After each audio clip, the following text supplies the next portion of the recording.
अस्सलाम वालेकुम स्टूडेंट्स, आज हम आईना उर्दू पेज नंबर 17 की दोहराई करेंगे।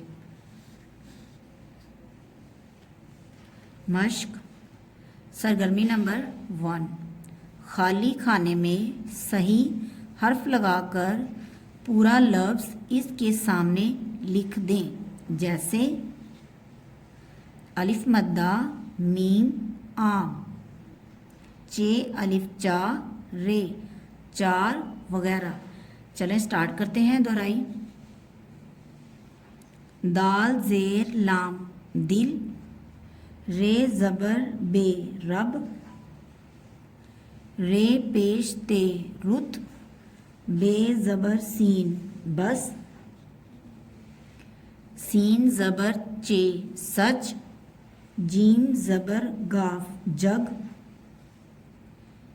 हे अलिफ थ हाथ, नून अलिफ काफ नाक, दाल पेश वाव रे दूर, बे पेश वाव काफ भूख, सीन ज़बर बड़िए बे सेब, पे ज़बर बड़िए रे पैर, चे ज़ेर छोटिए जे चीज़, आइन ज़ेर छोटिए दाल ईद,